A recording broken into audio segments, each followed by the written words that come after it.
కాలేదా? సరే కానీ ముందు ఆ జీడిపప్పులో త్వరగా వేయించి తీసుకురండి, త్వరగా.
మనిషి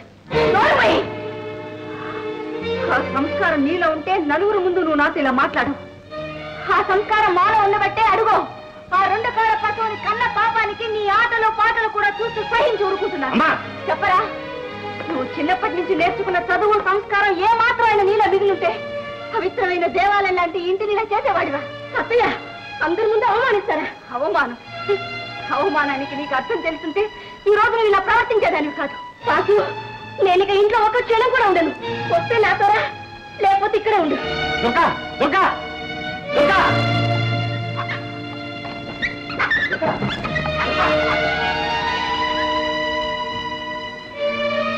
ఇంకా చూస్తూ నిలబడతారే? సరే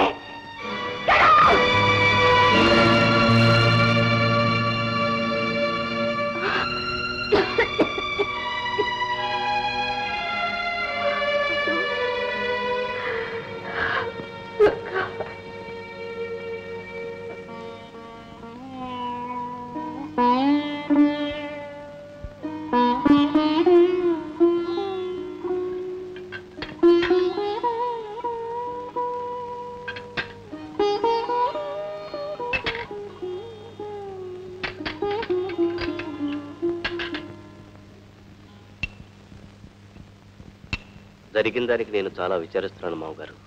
ఎప్పుడు విచారించి లాభం ఏమిటయ్యా? మా అమ్మాయిని మీ అమ్మ ఆఫ్టర్ ఆల్ ఒక రైల్వే టీసీ పెళ్ళాం నలుగురు ముందు ఇన్సల్ట్ చేస్తుందా? అది చూస్తూ నువ్వు ఊరుకున్నావా? Are you man?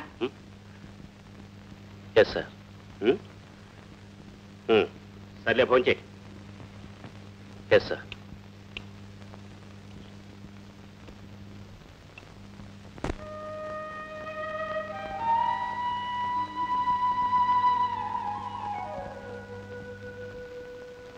జాను,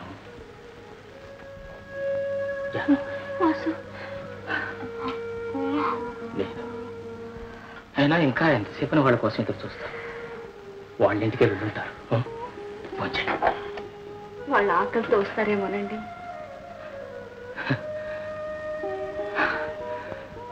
పెళ్ళాం కోపాన్ని అర్థం చేసుకున్నాడు, కానీ తల్లి ప్రేమను అర్థం చేసుకోలేకపోయాడు నీ కొడుకు.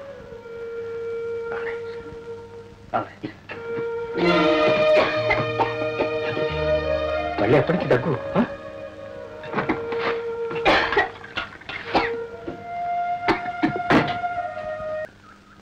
Good evening. Hello, good evening. Good evening.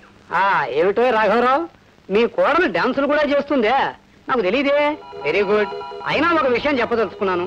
మీ కోడలు కళల పేరు చెప్పుకునే వాళ్ళతో స్నేహం చేయడం అంత మంచిది కాదు. వాళ్ళు సమావేశమయ్యే ఆదర్శ మహిళా మండలి కూడా అంత మంచిది కాదు.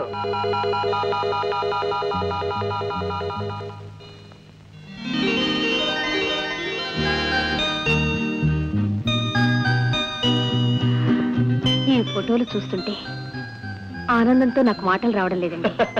రావాలి, మాటలు వచ్చి తీరాలి. రేపటి నుంచి మీ ఆటకే కాదు, ప్రతి మాటకి కూడా గ్లామర్ పెరుగుతుంది. మీ ప్రతి మాటని ముత్యాల మూటలుగా భావించి ఆంధ్ర ప్రజానీకం రికార్డు చేసుకుని మరీ విని ఆనందిస్తుంది. అసలు రేపటి నుంచి మిమ్మల్ని ఇంటర్వ్యూ చేయడానికి ఇంటి నిండా జనమే. మీ చర్మ సౌందర్యానికి ఏం సబ్బు వాడతారు? అసలు మీరు తీరిక సమయాల్లో ఏమేం చేస్తూ ఉంటారు? అసలు మిమ్మల్ని ఇంత గొప్ప డాన్సర్గా తయారు చేసిన ఆ మహానుభావుడు ఎవరు అంటారు? అప్పుడు నా గురించి గుర్తుంచుకుంటారు కదూ? గుర్తుంచుకుంటారా రాస్కెల్? కీర్తి దాహంలో కళ్ళు మూసుకుపోయి ఒళ్ళు మర్చిపోయి ప్రవర్తిస్తున్నావు. ఎందుకు వచ్చావు ఇక్కడికి? అసలు ఇక్కడికి ఎందుకు వచ్చావు అడుగుతున్నాను. మామగారు, ఏమిటి మీరు చేస్తున్న పని? రమణమూర్తి గారు అంతటి పెద్ద మనిషిని పట్టుకుని కొడతారా? కొట్టడం కాదు, మాయ మాటలతో నిన్ను మత్తెక్కించి నిన్ను జీవితంలో దిగదర్చాలని చూస్తున్నా ఈ రేస్కెళ్ళ ముక్కలు ముక్కలుగా నరికేస్తాను. ఆయన చాలా మంచివారు. ఆయన ఏ తప్పు చేయలేదు మామగారు. మంచివాడు, పెద్ద మనిషి, ఏ తప్పు చేయలేదు. కళారాధన పేరుతో నీ కళ్ళు మూసి నీ జీవితాన్ని నాశనం చేయాలని చూస్తున్న ఈ రేస్కెల్ మంచివాడు. ఈ దుర్మార్గుడు నీ దృష్టిలో పెద్ద మనిషి, ఏ తప్పు చేయలేదు. నా కోళ్ళ వైపు బ్రతికిపోయాం. ఇదే నా కూతురైతే పళ్ళు రాలగొట్టి ఇంటికి ఇచ్చుకెళ్ళేవాడు. పెళ్లి కలిసి ఐఎమ్ సారీ.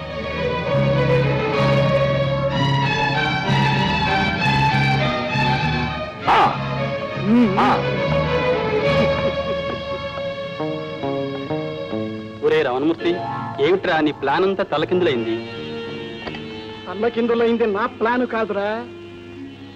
తల్లకిందులవ్వబోయేది వాడి బ్రతుకు.